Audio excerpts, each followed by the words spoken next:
दोस्तों, रामायण में रावण की पत्नी मंदोदरी तो आप सबको याद ही होगी। जी हाँ, वह मंदोदरी जिसने अपने पति रावण को कई बार अनैतिक कार्य करने को से रोका था।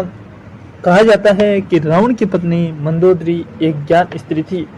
वह इस युद्ध का परिणाम जानती थी, इसलिए वह हमेशा से ही इस युद्ध के खिलाफ थी।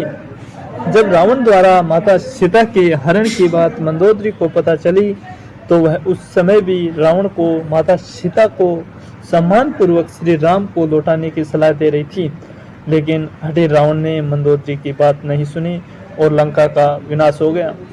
रावण और राम का युद्ध हुआ जिसमें रावण मारा गया और मंदोदरी चाहकर भी उसे बचा नहीं पाई।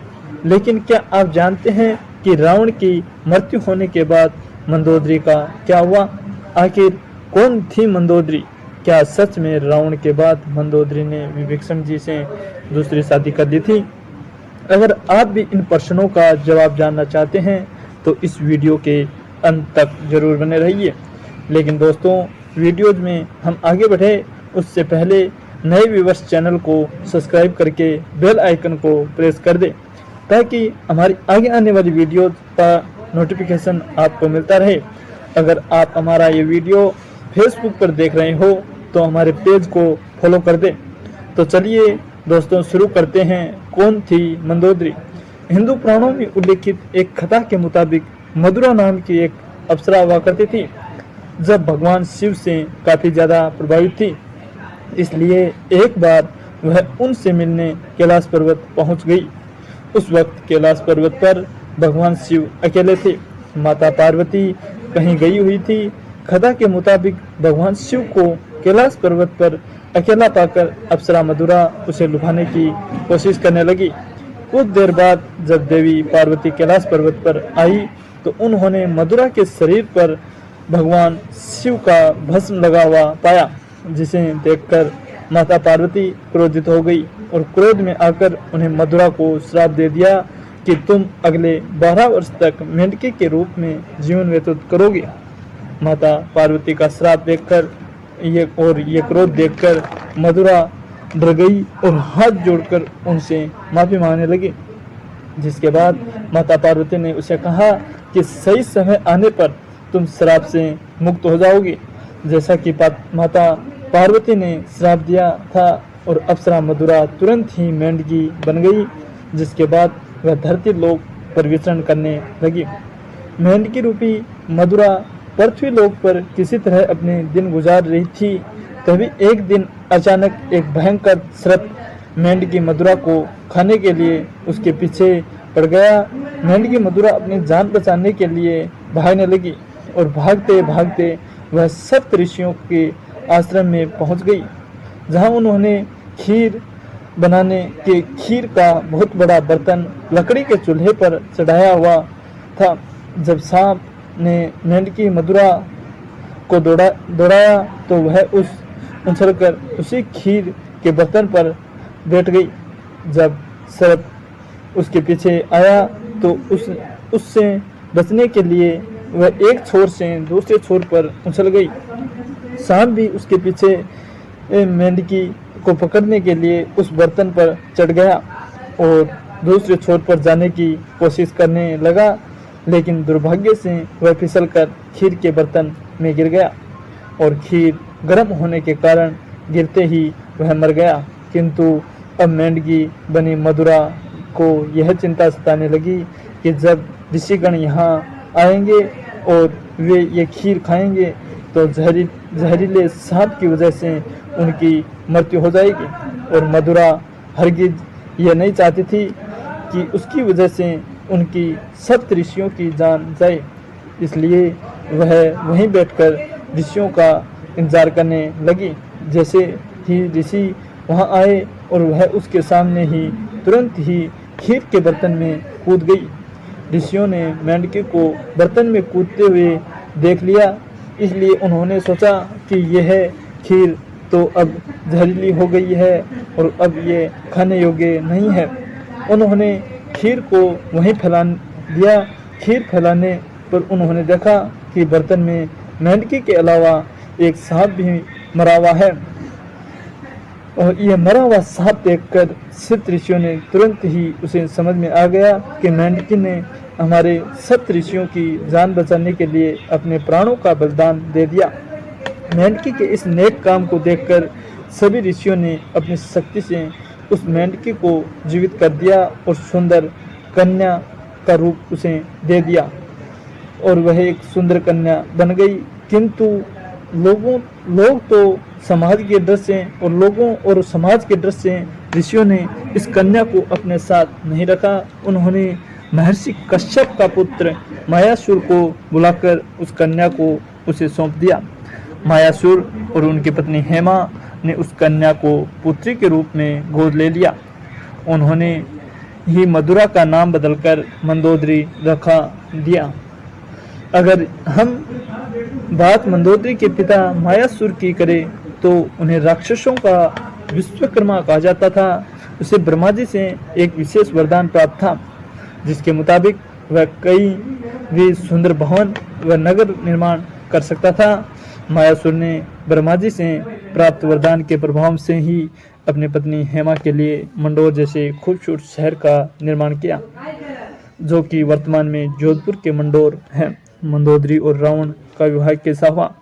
कथा के मुताबिक एक बार रावण मायासुर से मिलने मंडोर पहुंचा था। उसी समय उसकी नज़र मंदोदरी पर पड़ गई थी। रावण मंदोदरी को देखते ही उसकी सुंदरता पर मोहित हो गया, इसलिए उसने असुर राज मायासुर के सामने मंदोदरी के साथ विवाह करने का प्रस्ताव रख दिया।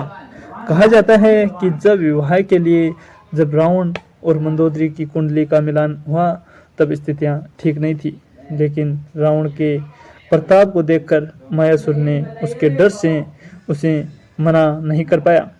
वहीं दूसरी तरफ मंदोदरी भी रावण से विवाह नहीं करना चाहती थी, लेकिन अपने पिता की बातों को टाल ना सकी, जिस वजह से मंदोदरी ने रावण से विवाह के लिए हामी भर दी।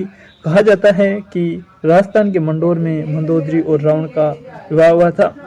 राजस्थान के जोधपुर के मंडोर रेलवे स्टेशन के पास एक जगह है जिसके बारे में यह मान्यता है कि रावण ने मंदोदरी के संग 7 फेरे लिए थे।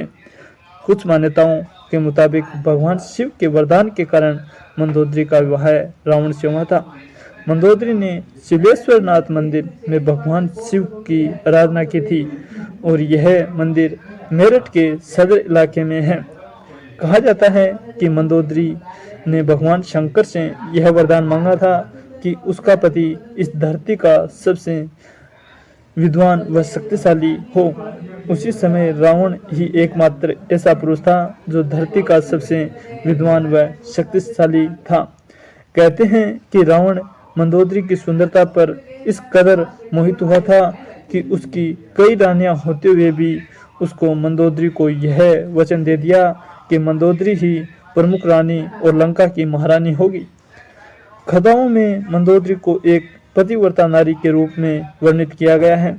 वह मंदोदरी ही थी जिसने अपने पति रावण की मनोरंजन के लिए शतरंज के खेल का प्रारंभ किया था।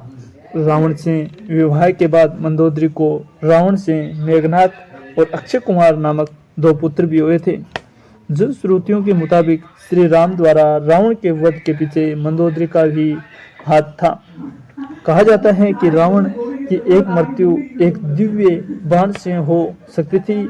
उस दिव्य बाण के बारे में रावण ने सिर्फ मंदोदरी को ही बताया था, लेकिन हनुमान जी ने बहुत ही चालाकी से अपनी बातों में फंसाकर मंदोदरी से इस बाण के बारे में जानकारी हासिल करके उसे चुरा लिया और इस बाण की मदद से प्रभु श्री राम ने रावण का वध कर दिया था। कहते हैं कि मंदोदरी अपने पति यानी रावण द्वारा किए गए बुरे कार्यों से अच्छी तरह परिचित थी। वह हमेशा रावण को यही सलाह देती थी कि बुराइयों के मार्ग को त्याग कर सत्य की शरण में आ जाए, लेकिन अपनी ताकत पर घमंड करने वाले रावण ने कभी मंदोदरी की बात गंभीरता से नहीं लिया और उसका परिणाम तो आप सभी जानते ही हैं।